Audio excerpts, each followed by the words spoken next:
I've just come back from a solo motorbike camping trip around New Zealand, well, mainly the South Island. Last year I did a lap around Australia, but I had the luxury of being able to take whatever I could strap to the bike. This time I had one checked bag and the limit was 23 kilos. And that actually includes the bags that I was going to strap onto the bike in New Zealand. So I survived. And that was for 3 to 4 weeks. I think it's just under 4 weeks. So it is possible. So I'm going to go through all the stuff I took, what worked and what didn't. The first thing I had to do was, when you get on a plane, that's limited to the one bag. So it's not 23 kilos, it's up to 23 kilos per bag. So what I did, I got what's called a air porter. It's basically a bag that straps over those big backpacks you go really long hiking with, like 70-litre ones. It just stops all the straps from falling out. So that was really good because I could get my tank bag along with my helmet, then also the back or top bag, and both panniers in there and a few other bits and pieces, and zip them all up so it became one bag. It actually was 22.3 kilos.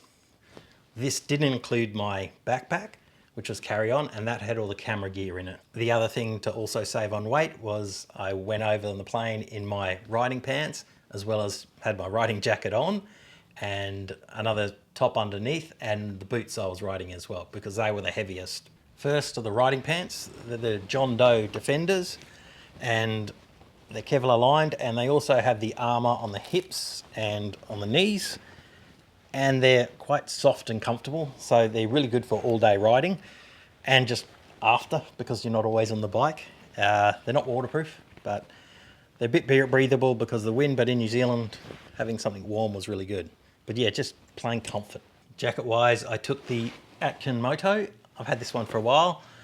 It's the old version though. It's the Alpha, but it's an older version. I think they've got a lot better versions, probably a couple more versions.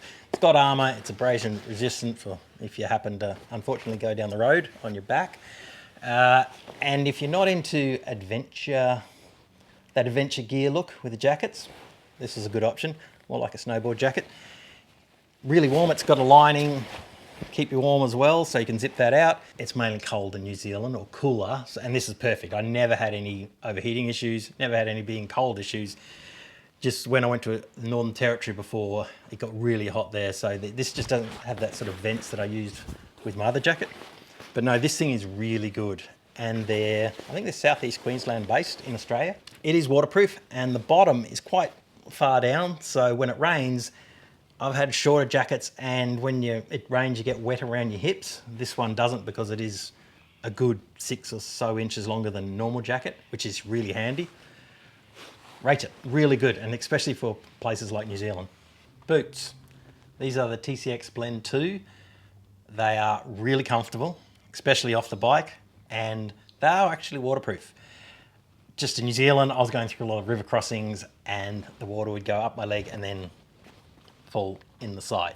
So it wasn't the boot not being waterproof, it was just either I should go through lower rivers or not at all. But next place I go, if there's a lot of river crossings, I might get a higher boot. And also you're having the waterproof pants over the top rather than going in the boots would probably help with that issue as well. But yeah, really comfortable, like really comfortable off the bike. It's like a normal boot, and it's got the armour. Yeah, and the grip's really good too on the pegs when you're standing. Never had issues slipping, even in the wet and mud. Rate them. Next is puffer jacket. This is the North Face Alpine one, and it is a lot warmer than my normal puffer jacket, the one I used around Australia. Being in New Zealand, the more chance of getting really cold. This is what I use when in the mountains in the snow. It is really warm. It is really good actually. It's just if it's too hot, you have that balance of it's cold enough to get a jacket on, but it's too hot sometimes. So no, this was really good, and it was one of the 3 things with the boots, the pants and the jacket and this that I walked on the plane with. Well, I had in my arm really, the jackets, just to save on space, because I was again limited to that 23 kilos. Gloves, these are Berlin, they're waterproof gloves, great for warmth. The only thing is you can't do a lot with them, any gloves really that are this thick, to keep your hands warm. Trying to turn on the camera in these things is a little bit of tricky, but yeah, really good, really warm. The other ones I took, again, these are summer gloves, the Akin Moto ones again. These ones are nearly just starting to wear a bit thin, but I think I worked out before, I've done over 70,000 kilometers of riding in them. So I think that's pretty good for a pair of gloves. Helmet, Bell MX-9 Adventure. Great helmet. I did have some issues with everything fogging up because I blocked off the vents out the front because I was having issues with the camera mount. Other than that, all good, but that was more that I was using it wrong, I guess. The visor probably needs to be replaced. It's getting a little hard to see through. But no, good, really comfortable. And I've had, what's this done? Over 70,000 kilometers too. Quite scratched up, but it hasn't, haven't had to use it for its intended purpose. So that's good. Before I forget, what I did do was use it as sort of protection for other gear in my checked in bags. So things like my personal beacon, electronic beacon finder, shoved that in there, and I think I just used gaffer tape or electrical tape to stop it from falling out. There's a few other things. Another thing I took was my quad lock mount for my phone for navigation. It's the one with the vibration dampener thing. I'll quickly go through a couple of tool things I took. Basically put them in these plastic containers, just all those little odds and ends, and it stopped it from, just having to find things in the bottom of the side panniers. Rope, life straw, in case you need fresh water and you're in a spot where you can't get it. Puncture repair kits, a chain link. In here there's spanners, patches for air mattress, just a little tool thing, a helmet lock, I didn't use that one, ties, another strap, Allen keys or wrenches, chain brake to go with the chain link, a few more patches for getting flat tires, and actually a second set of patches for the tent if I ever put a hole in the tent. Leatherman, there is another box, small little camping knife. I also had another Allen key set, but it disintegrated from the vibrations, and just a little piece of wire. Yeah. So these things came in really handy, which is good. Just like your normal plastic Tupperware things. Again, just trying to keep everything in one place. Another thing I did take was spare tubes. Well, I took my back one. The Scram and the Himalayan have different front tubes. So I bought a 19-inch front tube when I was over there and just took my back one. I was worried about the limit. I have tie levers. I ended up buying tie levers there because I got the really big, heavy ones. And I think that would have pushed me over the weight limit. So I got there and I think it was $19 for a small set of tie levers, which I did use, and they were fine. Another thing I grabbed was like a net thing to throw over the top in case I needed to take my jacket off and didn't have anywhere to put it. It was just over the top of the other bags. Never used it. So I'm not sure if I'd take that again. Another thing I took was wheelie bin garbage bags. That's just that emergency thing if your tent breaks and blows down, or just to put stuff in, and even myself, as in put holes in it and use it as a rain jacket. They're light, they sit at the bottom. I didn't end up using them. I had a bag of 10, I probably should have just taken 1 or 2. Clothes-wise, I use these little satchel things. I don't know why they don't normally sell them in colours. Obviously some brands do, but I haven't found them yet. But yeah, just putting your shorts in one, shirts in the other, underwear in the other. And this is a waterproof sealed bag that you roll up. I use that for dirty stuff because it holds in the smell as well, which is good. I took clothes-wise, I think 4 shirts, a pair of board shorts in case I went swimming, which I didn't.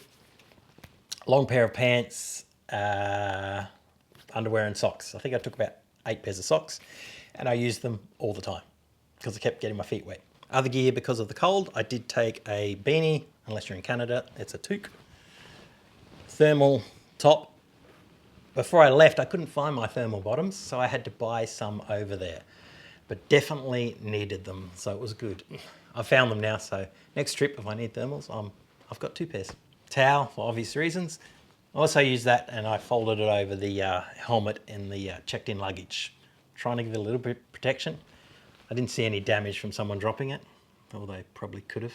I took one other set of shoes, a set of trail shoes, so runners with very grippy bottoms. As you're around a camp spot and you might go for a hike, they're really good to have. These are on their last legs, the sole's coming off. But yeah, just another set of shoes that aren't the boots, because I did have to dry them out a few times. Also, I put them in a bag because they're normally going to get mud and stuff on the bottom of them. I also took a few straps just in case the ones I had broke. It can happen, so there was some shorter ones and one quite long one. Spork, spoon, fork, obvious reasons. Pump to pump up tyres, which I did use, one flat. A lock, I made this just out of cable from Bunnings, or in America, Home Depot. Just to lock the gear to the bike. Someone can still steal it, they can open it up, it's more a deterrent. Head torch, obvious reasons. This is a black diamond, had it for ages, does the job. I did take hand warmers that you use in the snow, that you put in your gloves. Just again, double back up, just trying to get you through if you do get into a sticky situation where you get stuck out in very cold weather. Rain pants, these are quite cheap ones and they were large and I'm normally a medium, so I thought oversized, but still they're too tight. And obviously I blew a hole through them. So I'm going to be researching to get a better pair of rain pants for next time. And try them on with all my gear on too. So if I do have to go to extra or triple large, that'll be what I have to do. Also another little pouch. It's got just cables and just plugs for USB stuff into walls, and it carries my air pump for my air mattress. Still has some charge. They're awesome. USB powered, small, light. I think you probably get 5 or 6 pumps of your mattress before you have to charge it. Now the main camping gear, which start with the tent. Big Agnes Tiger Wall Ultralight 2. I've had this for 9 years. It's brilliant, but I busted the zip on it finally. There's some holes, the seams are coming away. I mean, I've done years where I've done over 100 nights in it, so it's served me well. I'm going to replace it with basically the same thing. But the new version has side entry zips. This one has just one end entry.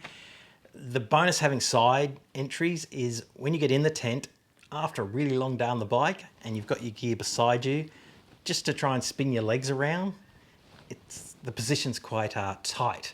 So having side entries just means you can throw your legs out, turn around, get back in. But rate it. Sleeping mat, Cedar Summit Comfort Light SI. I think that stands for self-inflating. They don't self-inflate. They just don't. Have a pump with you. Really comfortable.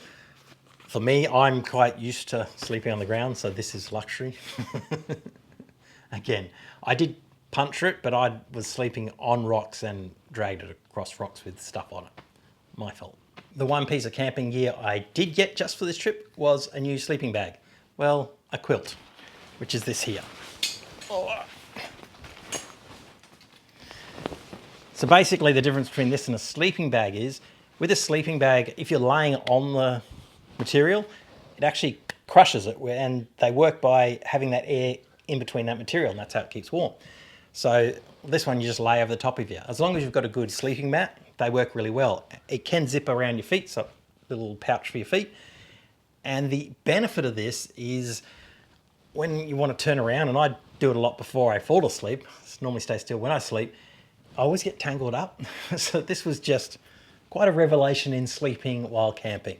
So I love this thing. It comes with its own little pull down. It's N-E-V-E gear. Really good. These are actually made in Australia. I think this thing's called the Waratah. Now the bags I took to hold all the gear. Krieger, I think this is a 40 litre one. The reason I got this was because of the tent I have. The poles are, well, normal length.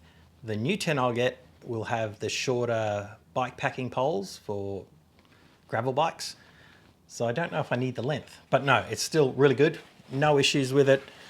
Waterproof. Yeah, really good if you got long stuff. The other ones I have are the Rhino Walk side panniers, and they're the 48 litres. They look like this, and they are the cheapest version you can get out there of panniers, soft panniers, and they work no issues with them. I did drop the bike into a mud pile, but I hadn't strapped the top up properly. The normal fold down things. My fault, and it sat there for about 2 or 3 minutes and got water in it. Again, my fault, not the bags. I should really tighten them up properly next time. But yeah, for the price, I mean, you can't beat them. I mean, the other brands are probably really good. I haven't tried them, but these things, no issues. Well, besides user error, no issues. And seeing the Rhino Walk panniers worked, I got one of their tank bags. I think it's actually a tail bag. But I mainly got this because of one of the tripods I use. This tiny little thing. And if I'm trying to get a shot off the bike and ride past, trying to get in and out of a backpack where this thing here is easy to get in and out. I had another version of this, but it had all buckles, which I rode around Australia in. This one, zip, way quicker. So yeah, no issues. It's not actually waterproof, but it does have a little water rain jacket. It never got any water in it. I also stored food. What else did I put in there? Oh, rain pants, just everything you need to grab quickly, which is what you normally put in a tank bag. But no, did the job. I do get a lot of questions about what camera gear I use, so I'll quickly go over that as well. For photos, a Sony a7R III, and it's from 2017, and still gets a decent shot. I do also have, when I'm filming closer stuff, it's the Sony a7S III, which is for filming, and it looks literally the same as that. I use 2 lenses, just space-wise. One is a Sony G Master 24mm 1.4. It's just the type of lens it is, and that's for the closer stuff, if it's pointing at me. And then I'm using the other lens right now, the camera you're looking through. So I'll put a picture up. That is a Sony G Master 70-200. That's for the longer stuff to get photos from and sometimes film from. I also have a drone. This one is Mavic 3 Pro. If you see me in a place that looks epic and you think, why didn't he get a drone shot? It's probably a national park and you're not allowed to fly them in most national parks around the world. Also, there's just limits everywhere. So I try to remember the rules or check the rules first and stick by them. Just the hassle would be too hard to deal with. But no, works well for epic spots like New Zealand. One other small thing is a light. I also use it more for camping and putting it in the top of the tent. I think it's dead. But if I need to film at night, I can use that as well. This is just a cover that sort of directs light, but it also can help charge a battery off a phone or something. You can just reverse the power into that. For audio, I just have a little mic that sits on the top of the camera. That thing there is to stop the wind noise, but even in New Zealand, it's too windy for that. You probably need a bigger one, or I don't know. But light, small, gets decent audio unless it's blowing a gale. I do actually have 2 tripods. That's the one that's for up front, so I can easily, it just folds over, legs extend for about that much. So I had a smaller one before, but it ended up on the side of the road. The grass was always too long and you could never get over the top.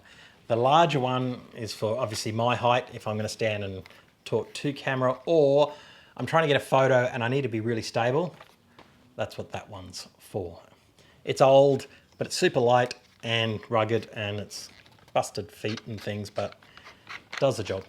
And I don't really worry about it if I do break it because it's old. The camera I use for when on the bike is a DJI Osmo Action. This one's a number 4. All action cameras aren't going to give you the best image, but this one, I find I can get the best image out of this one.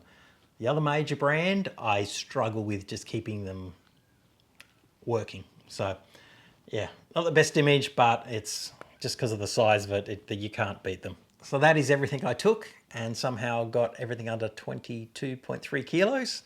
So there is a little bit of wriggle room for next time. And well, I think there's some things I probably won't take next time. And it all depends where you're going, of how much gear you really need to take. But you can survive with under 23 kilos. And I didn't really think there was anything I was like, oh, I really need something. So that was good. So if you've got any questions about any of the gear, write it down below and I'll see if I can answer it if I know the answer. So until next time,